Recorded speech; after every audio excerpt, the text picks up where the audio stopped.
Hey, what is going on, crypto people? SEC, the FOIA documents from Empower US have finally, some of them have finally been revealed, have been turned over to Empower US, and it, my friends, is very, very damaging. It's very, very damaging to the Ethereum community because of the Ethereum founders of Joseph Lubin and Vitalik Buterin and the whole Enterprise Ethereum Alliance madness that happened. And I want to make sure that I say this. This is not about the devs. This is not about the projects building on the Ethereum blockchain.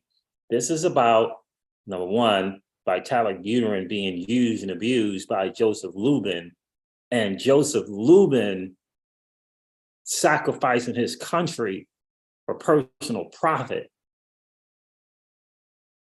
That's what it's ultimately about. We're going to get into some things here for sure. Very, very, very challenging. It's hard to imagine that this happened. Really, really is. But I'm going to share this. We're going to get into that. Listen, we're going to go with the numbers. We're going to go with the market because, it is just doing what it does. Let's see. Looks like I have to go over here. Just 1 second, fam. I got to go over here and get this chat because it ain't showing. It's not showing. Let's do this. Interesting. Look, these documents, man, when we go over these documents, it's very, very telling. William Hinman is in trouble. The way I see it, Hinman's in trouble. He is in trouble, big time trouble. Why does that have that there? Let's go content.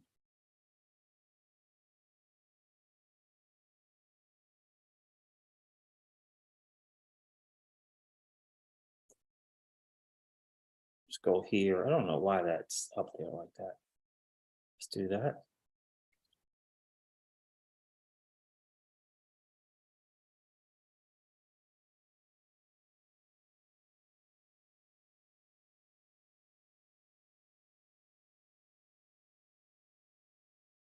What's going on, Keyless? Keyless is in the building. Good to see you. It is absolutely great to see you. Let me see if I can't figure out the rest of this madness. Now that I got that going, let's see if I can't figure out something else.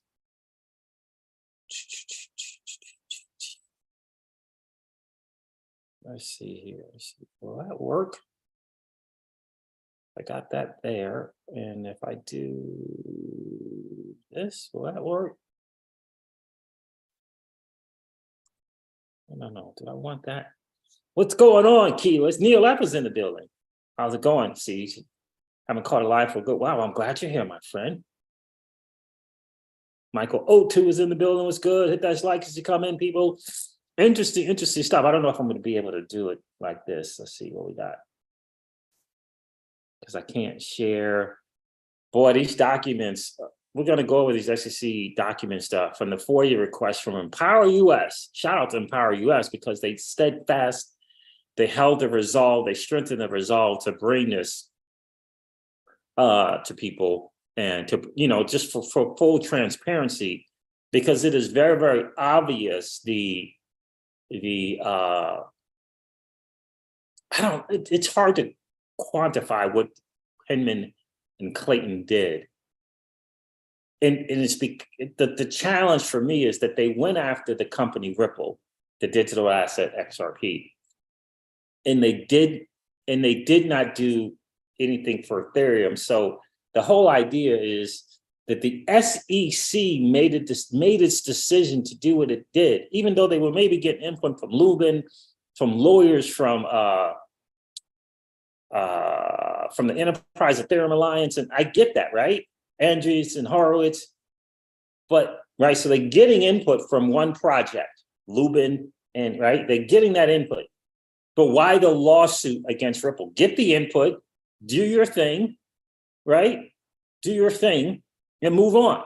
Why the lawsuit? See, the lawsuit against Ripple is the damaging, it's the incriminating, it is the intent to eliminate quote unquote competition and create a monopoly. But the SEC had to do that. The SEC had to move and do that. So that's a government agency. It's a government agency picking winners and losers. It's a government agency saying, we don't like the competition over it. The government agency doing the bidding of something. It may not be just the bidding for Ethereum. I believe it was the bidding for another country that is not friends of this country. That's my problem, right? That's kind of like my problem with the whole deal. So this is not going to work. Let's do this.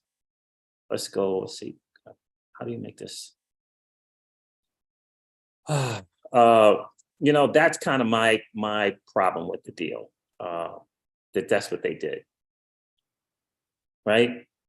You gotta make that decision to do something like that, right? That doesn't just happen out of nowhere, right? Someone made a decision to come after the company Ripple, the digital asset XRP, right? Someone made that decision. Let me see if I can't figure out this thing out. There it is, there. Right? Someone made the decision to do that. Right? That's the problem that I have, that someone made that decision to do that. Hold on a second, I'm playing with this thing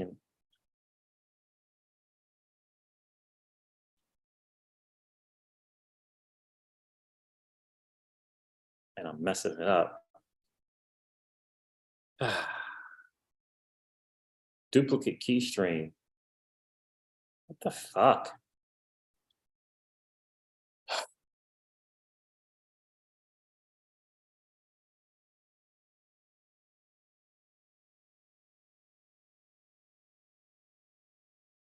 That's not what I want. I don't want to start a new live stream. What the hell is going on?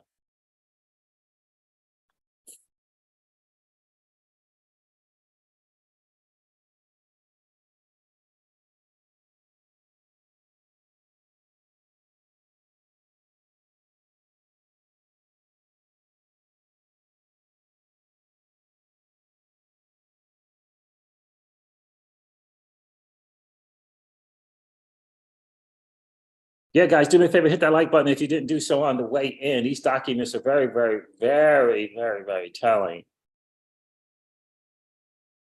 And again, for me, it is who decided to sacrifice the country? Who did that? Clayton and Hinman? Who decided to sacrifice their country for personal profit? Who decided to do that? I'm trying to find my my bar so that I can share a screen. There it is. Okay. Like, who decided to do that, my friends? Who decided to do that? That's the problem. That's the question we're going to find out today. Hopefully we'll find out today. Who decided to do that? Who decided to do that? I don't want to end the meeting. Don't do that. Right? That's the challenge. What's going on, Pookie? We're going to go over the numbers because the market is just doing what the market does. Happy Friday to each and every one of you. I just went and checked on Little Miss Crypto C's. I'm like, are you working this morning or you're not working this morning? She's like, Dad, why are you waking me up? It's only, 10 o'clock in the morning. I don't know. Pookie says, I might run for president. What's going on with that? Let's get into some of these documents. So in case you didn't hear the word on the street, Keyless, SEC turned over 324 pages of documents to Empower US. And again, I want to point out that this is not the ETH community. For me, I'm not right. I'm not trying to hate on communities. And I think, quite honestly, most of the hate that the XRP community gets is because there's a couple of content creators in this community who are constantly trying to create division in a digital asset space. That's my problem. And sometimes because they have the loudest, well, I don't want to say the loudest voice, but the bigger channels, that becomes the problem. I think the number one reason the XRP community gets hate is for misinformation spread by BTC maxis. And then the ETH people just picked it up as misinformation. And I'm going to give you a perfect example. Stu Alderati was just on an interview a few days ago. And he had to correct the interviewer on misinformation. He had to correct her. Like he corrected her 2 or 3 times on misinformation on her interpretation of Ripple, the company, XRP, the digital asset, who created the XRP, who created the asset, who created the blockchain. This is a podcaster. He had to correct her. That again, it's that misinformation that gets spread. So for me, I don't think it's being an adult to say, well, you attacked me, so I'm going to attack you. I don't think that's the adult move. I think the adult move is just to clear up the misinformation and have intelligent debate about it. But the two biggest XRP content creators choose to go to battle. With the BTCs, people of the world, and people who are. I think that's a big mistake because it causes division. Because I believe the biggest enemy is not Bitcoin maxis, ETH maxis, it's the US government. And we were running around fighting them and warring with each other as communities. And they're, doing Operation Choke Point while we're battling over Ethereum fees and SHA-256 being created by the NSA. That's where we got our focus and our energy on SHA-256. And Department of Justice and 4 people claiming to be Satoshi. And then let's crap on Ethereum, let's crap on Bitcoin. Like, come on already. Winston P. Prescott, what's going on, my friend? Let's go over these numbers because I got to share these FOIA documents with you. Winston has a great question. So now, will the SEC do I think that's a real job, and bring charges on these fools? That's the $10 gazillion question. And here's the thing that I'm not concerned with, but here's where I think Lubin's going to get us out, because it's really Lubin, and I can't take all of the blame off of Buterin. This is the dude who created the smart contract. He's got to be able to step up. But if you're a teenager, or you're 20 or 21, you're stepping up to, who are you stepping up to? Dude that's been in business? Or some 50-year-old dude in business? Joseph Lubin, again, I'm not giving him a complete pass.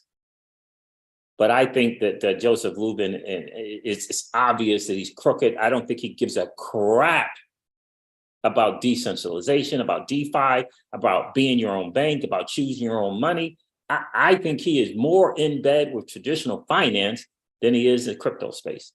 So for me, I put it on Joseph Lubin for sure. All right. Good morning, Siege. What's up, Rodwell and Orega? Those documents reveal a lot. Indeed, they do. Let's share. Let's go back and do this again. Let's go to the numbers. We're going to do the numbers first, and then we're going to go over these documents. I'm telling you. Flat out said Lubin's a third-party promoter. Just flat out. The dude's a third-party promoter. They had an ICO, third-party promoter. But Congress is, these bills in Congress here, I believe is going to give them an out, because they're talking about decentralization. They keep talking about decentralization in their stuff. So in these bills, and I think that's how ETH moves forward. I don't know if that's going to relieve Bill Hammond, Joseph Lubin and all that they did to conspire. I don't know about that part, but Ethereum as a whole, I think they're going to be okay because of the decentralization that Congress is putting in to be, part of the whole analyzing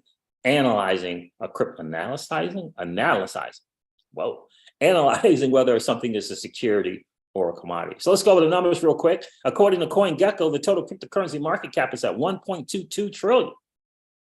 It's down, however, for all the new people on the channel checking out. Please subscribe to the channel while you're hanging out. From over 3 trillion at one time, fam. Over 3 trillion at one time, it's now at 1.22 trillion.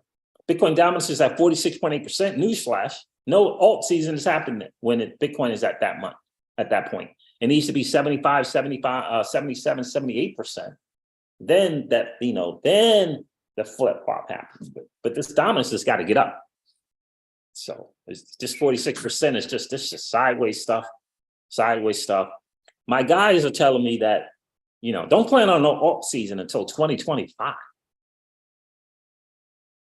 I know it's heartbreaking, but that's what I'm going by. Listen, Bitcoin's at $29,232 again. Ethereum is at $1,845 again. XRP is at 66 cents again. I'm going to get some more XRP. I'm going to start rebuilding the XRP that Celsius Network took from me. Start rebuilding, but not to 50 cents, not until 50 cents. I want at least 2 for $1. Then I will start to rebuild again. So those are the numbers. Again, the market, guys. The market is just doing what the market does. It's just doing what it does, baby. Let's go over this. Share this here. Empower Oversight. Empire. That was my show. Empire, by the way. Empower Oversight. The SEC Gov has now turned over 324 pages of new documents in response to our crypto conflicts FOIA requests. Again, Empower US is saying that the SEC had a conflict. They were picking a side. They were picking a side. They were picking a blockchain. Allowed this side in blockchain to create a monopoly of tokens and went after Ripple. And I suppose, and the digital asset XRP and the blockchain, the XRPL, I suppose that if they would have just created the monopoly and not have gone after Ripple and the asset XRP, they probably would have been fine. There would not have been a FOIA request, probably. There probably wouldn't have been one.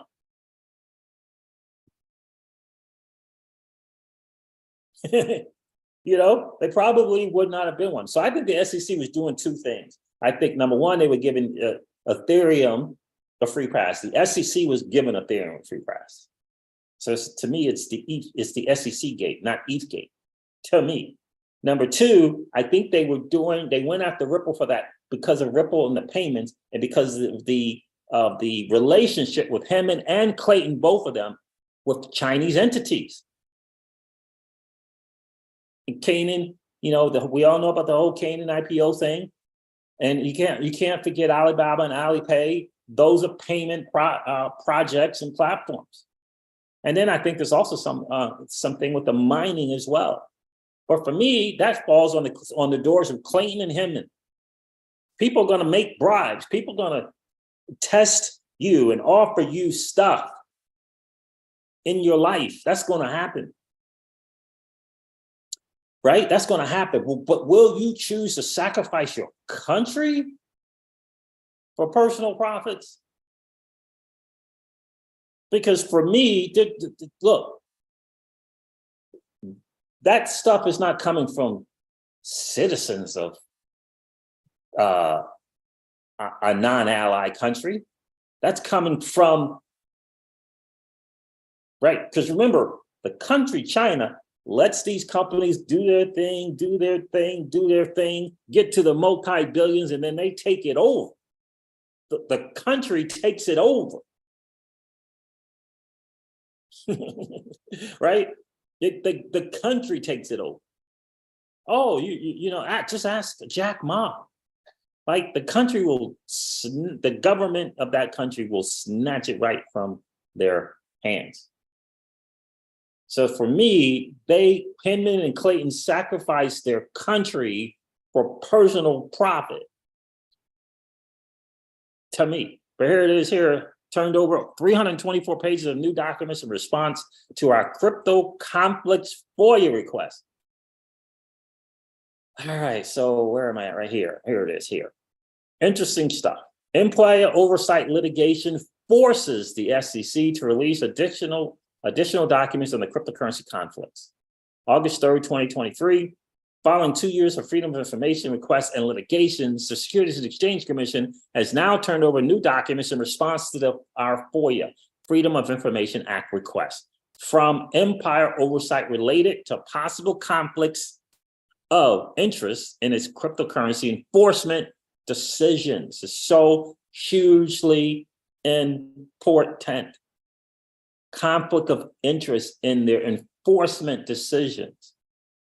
The latest batch of documents follows a May FOIA lawsuit brought by Empire Oversight in the District of Columbia from a December 22 FOIA request to the SEC. Pursuant to the FOIA request and the lawsuit, the Securities and Exchange Commission has produced 324 pages of additional documents. Wow. And check out these points. The new documents establish Joseph Lubin and his company Consensus played a much more central role than previously known in driving then SEC Director of Corporation Finance William Hinman's thinking and goals with his controversial June 14, 2018 cryptocurrency speech.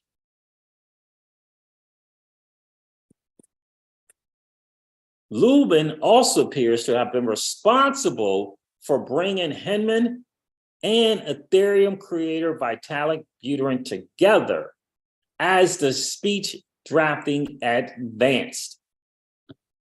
In other words, they talked about what was going to be in the speech.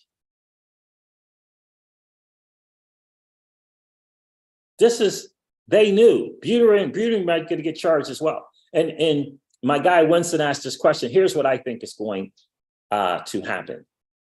I think that personally, I think that Gary Gensler is going to go after Ethereum, Joseph Lubin, Vitalik Buterin, because he doesn't care. Gary Gensler is not, he has political aspirations, period, point, full stop, that's it.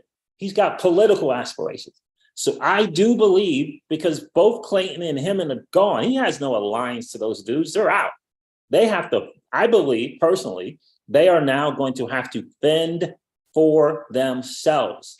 And if I think anyone was going to have to fall on the sword or knife, it is going to be William Hinman. But I personally think it is about a 59% chance that Gary Gensler is going to bring this lawsuit against the founders of Ethereum. I really, really do. He can't help but do it now. Especially with these documents being public, he can't help but do it now, because everyone's going to say you went after Ripple, you went after the founders of Ripple, you went after the asset at XRP. There was never an ICO, ever, never an ICO. Right? The people from Ripple did not have these closed door, right, meetings and met with and established some policy and or speech. He's gonna, personally, I think he's gonna have to go after them. Just to prevent or there's a stench and a tarnish on the SEC now. And by default, Gary Gensler could be responsible for the vast majority of that stain, that taint, that tarnish from the American people, from Congress. People are going to be piling on, in my humble opinion. News media outlet, they're going to be piling on to the SEC piling on and throwing them under the bus. My personal opinion is what's going to happen. First of all, it's news, and news media, they're going to love the news. And I think they're going to begin to pile on. Unless Simpson and Thatcher, Perkins Coie, unless they got some influence over the media. Because listen, these are not, Simpson, Thatcher, and the other people, I forget their name now. Yeah, that other large conglomerate of a law firm, which is really just a national conglomerate thing. What's the name of the other one? It's not Simpson Thatcher. What's the other big national law firm? You guys will let me know in the comments. But anyway, so that's my answer, my guy. Winston, I think that Gary has no choice, because he's going to be, look, no one's going to be asking Clayton. They're going to be asking the current chair, what are you going to do? It's obvious. What are you going to do about it? And I think he's going to have to go after Ethereum. I really do. But we'll see. All right, let me continue reading here. Okay. Lubin also appears to have been responsible for bringing him and Ethereum creator Vitalik Buterin together as the speech drafting advanced. Lubin and Consensus this is the new documents established that Joseph Lubin and Consensus are a prominent third-party promoter of ETH, which was the focus of Heming's speech. And I'm going to share the documents with you. Investors and attorneys closely associated with Ethereum, investors and attorneys, right, law firms, were prominent on the list of a March 28, 2018 meeting on a crypto safe harbor proposal. On August 22nd of 2019, emails proves that Heming met with Simpson Thatcher partner Chris Lynn while Lynn was representing Canaan, a crypto mining client. Before Heming's division on his IPO. Yeah, we all know about that. This was contrary to advice on conflicts of interest rules about which the SEC Ethics Office had repeatedly warned Heming since he was receiving millions of dollars in payments from Simpson Thatcher while at the SEC. The SEC had initially agreed to search for records of communication between SEC officials and promoters of certain cryptocurrencies using a specific list of names that the SEC asked Empire Oversight to provide. However, the SEC then promptly reversed course and had refused to search for those records for nearly 2 years since the August 2021 request, which is still subject of ongoing Freedom of Information lawsuit against the SEC. I'm not sure if you can paint it. I mean, it is there. Let me see what I got for documents.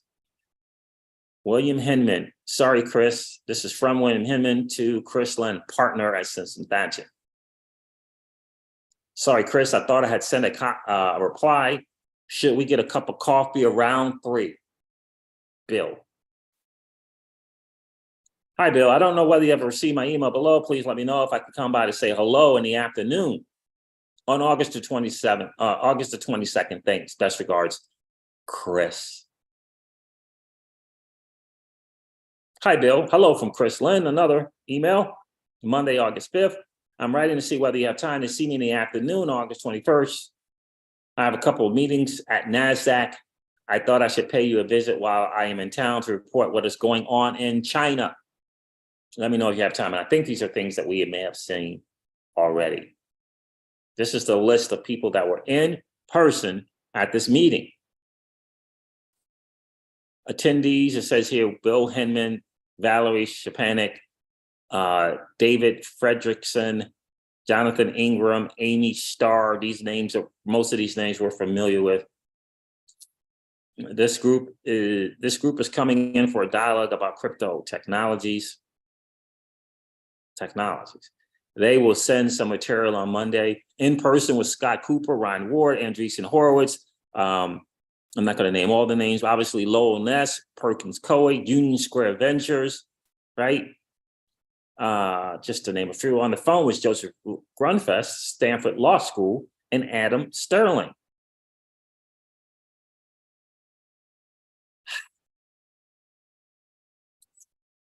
It says here some of the attendees. Let me go over this. This is what, Lubin and helped them put together, because Lubin is saying how this is what I'm going to do. From Gary Bennett to William Hinman. Great. Thanks, Bill. I'll try to set something up, Gary. Gary, thanks for this. I tried to reply when I was flying on a plane to Texas last week, but think it did not go through. Happy to participate on this topic. Thanks for reaching out. Best, Bill. Gary. From Gary, where Bill. Joseph Lubin is the founder of Consensus, a software production shop that is currently involved and insisting in a lot of blockchain development in the market today. As you can see from the below, Joe is reaching out to the regulatory world to provide help and pursue constructive discussion, and a connection with that effort is asking for appropriate introduction. Joe has also included Aaron Wright, a law professor and academic at Cardozo, who is being very effective in his role in helping to facilitate thought and debate about the securities and commodities law issue raised in connection with ICO's offerings. I am going to introduce them to Valerie, and would like Valerie Stepanek, and would like to include you as well. Unless you have other thoughts, I will just include you on my email back to Joe and in the meeting invite that will follow after that. Thanks, Gary. And this is from Joseph Lubin. Gary, it was a pleasure seeing you in Singapore and exciting that you remain interested in our fledgling ecosystem. As we discussed, we remain very interested in engaging in discussion with regulators around the world, and probably the most important body is the SEC. While we remain confident in our prudent approach to token launches, we are eager to educate regarding the benefits of tokenization and eager for our eco to be able to operate in the US with greatly reduced uncertainty. We have begun to gather interested parties to help jointly define best practices for token launches. Yeah, everything on Ethereum token launches, including what we at Consensus have defined. These include legal and academic. We expect to publish results from this effort soon and over the next couple of months. You might be aware of the recently released, not so fast, risk related to the use of a SAFT for token sales, driven by the Cardozo blockchain project and several individuals from Consensus acting solely in their personal capacity. Sincerely, we would be very interested in speaking with relevant parties at the SEC so that we can offer ourselves as an educational resource as the SEC increases its understanding of the benefits of blockchain. Remember, guys, this is the thing that is so important to understand. Bitcoin, the blockchain, and the asset, the XRPL ledger and the asset XRP were both created before the Ethereum smart contracts blockchain. Got to understand it. Okay. So SEC increases understanding the benefits of blockchain tokenization so that we can talk through how certain plans that we have regarding novel security structures might be perceived by your colleagues. If you could help us navigate and make appropriate inductions, that would be greatly appreciated, Joe. This is what ensued after that. Let me see here.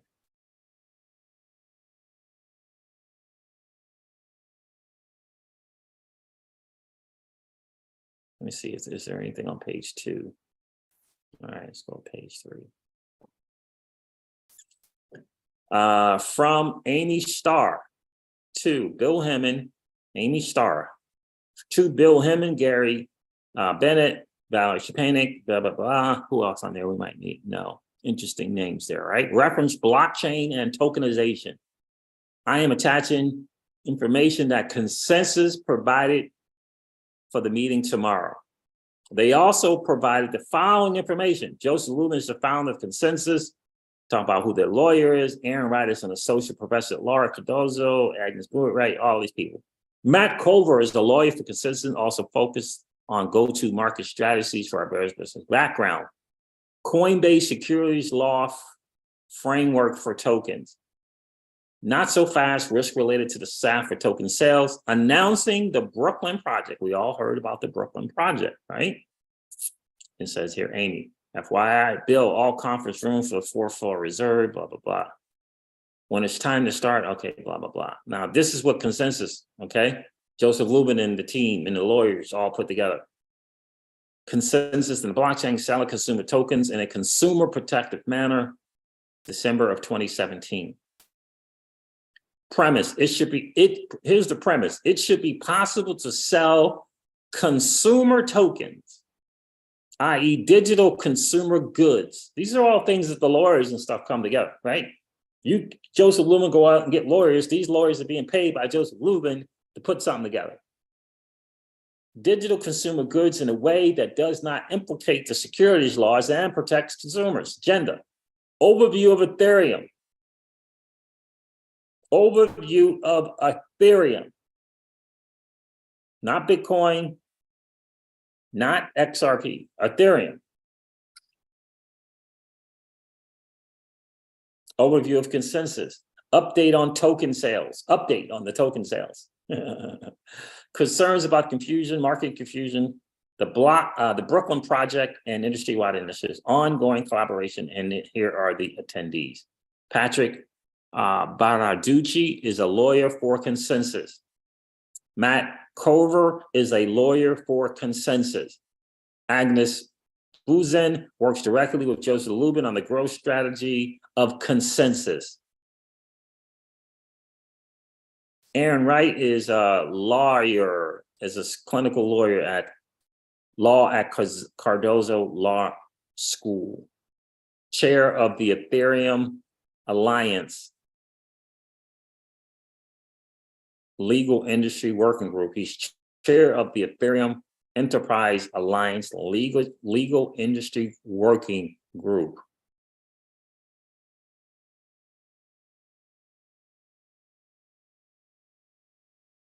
And the SEC allowed this to happen.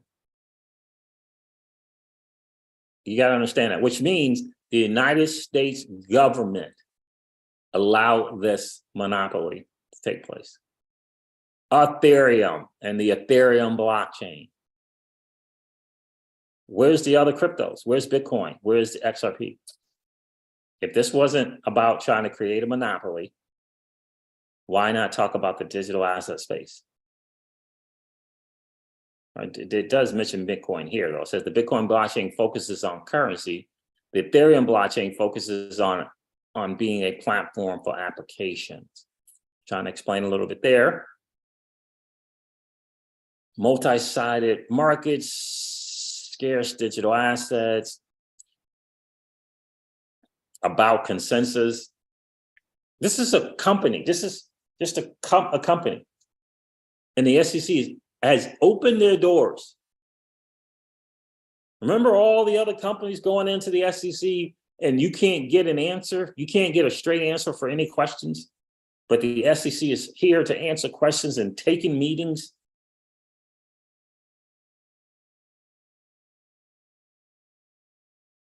Just not a great look.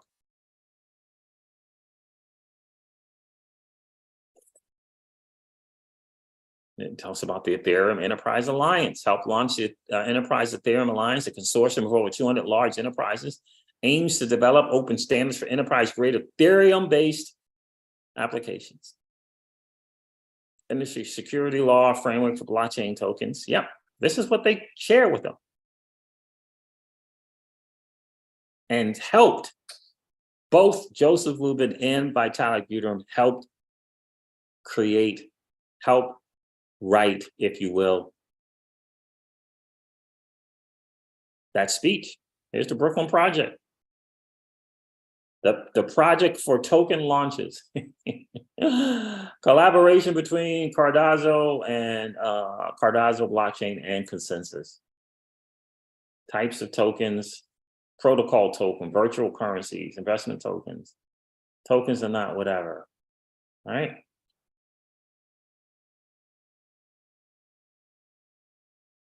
Interesting. Majority of token sales occurring in other jurisdictions. Market confusion.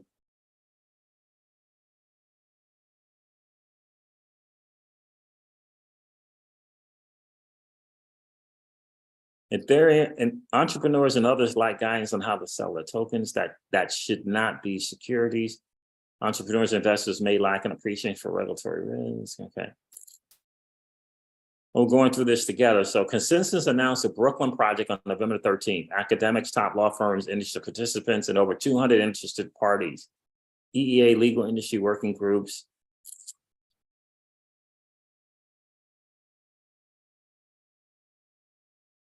An elimination of dramatic reshaping of the pre-sale process. Like they knew what they were doing was a securities investment contract. They knew it. They knew that this ICO was madness. They knew it.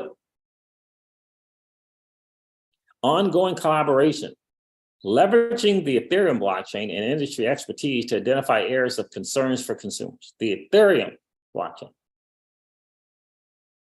The Ethereum blockchain.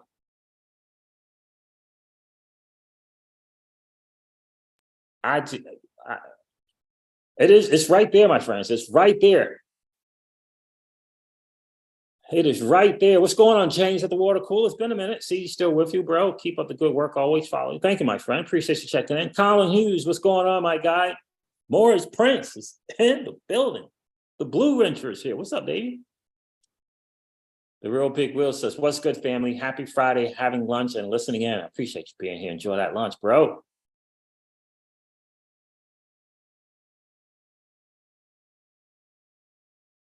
I agree, Winston. Winston says, this is in reference to Winston asked earlier, so now will the SEC do its real job and bring charges on these fools at Ethereum, which is Vitalik, Joseph Lubin, mainly, right? Again, I'm not trying to blame the community, the projects building on Ethereum. It's not their fault. Vitalik is at fault. But the vast majority of this falls on the steps or at the feet of Joseph Lubin, in my humble opinion. And I think that he's going to go after them. Gary Gensler will have to. And Winston says the same thing. He has to be. He wants blood as he lost XRP. So he's going to go after ETH, guns blazing. I think he has to.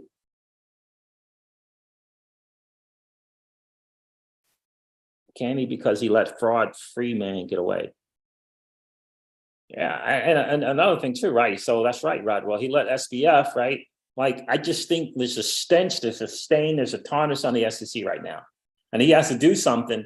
And if you add this new thing where it becomes obvious, blatantly obvious that you pick the winner, you helped Ethereum. I mean, this narrative is going to be out there now that you helped Ethereum create this monopoly. It's going to be out there. John Deaton, that narrative is going to be out there. And again, it's not about people who hold ETH or people who are building on the Ethereum blockchain, although a couple of content creators in the XRP community want to blame the community.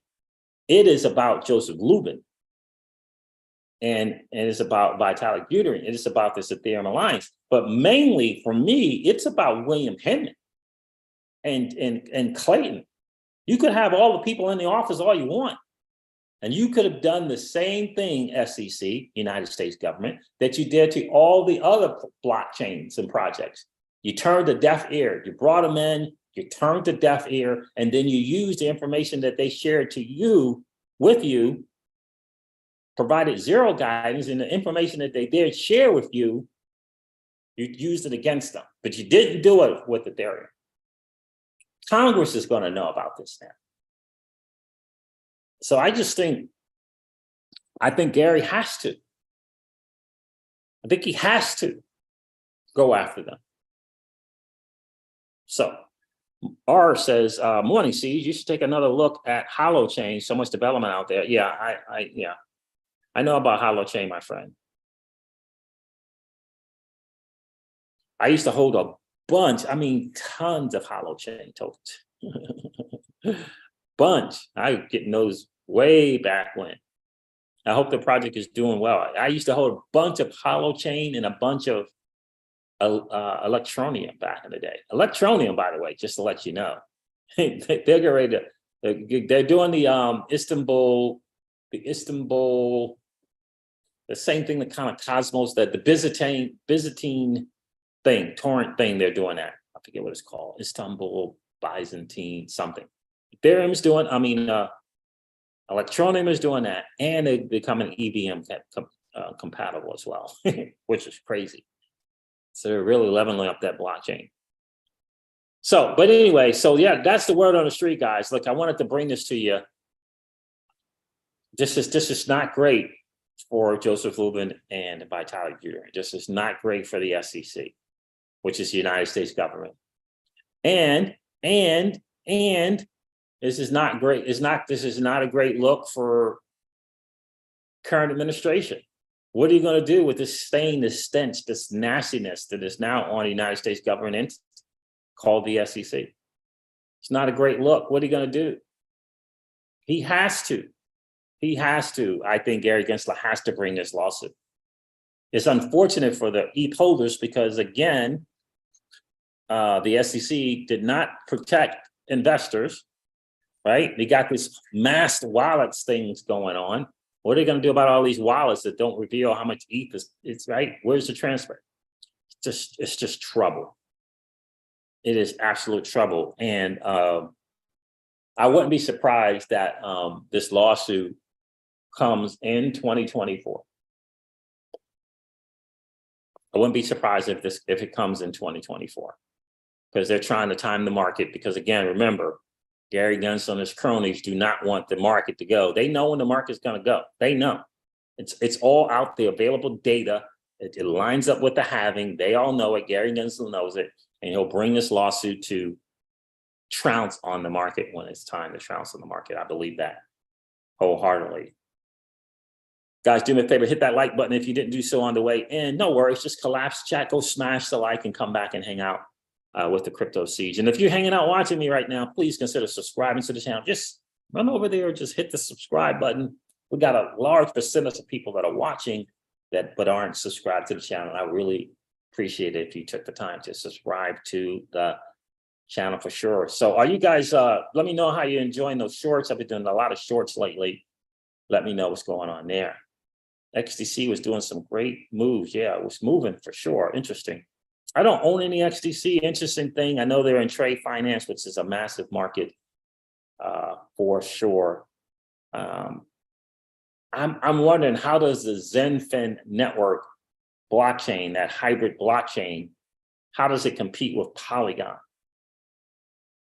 That's my question. How does it compete with the Polygon blockchain? Because a lot of trade finance projects are hopping on Polygon. So I need to know, how does ZenFin, maybe Crypto Eddie is listening, she can do a video on that. How does that ZenFin compare with Polygon? Polygon 2.0 has just been proposed. It's going to be a ZK EVM, which means very, very fast and very, very cheap. And just Polygon has a reputation, it has this name behind it with this technology.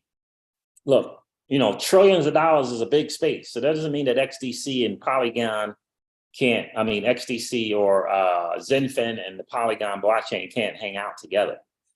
But right now, my money is on Polygon, ZK, EVM.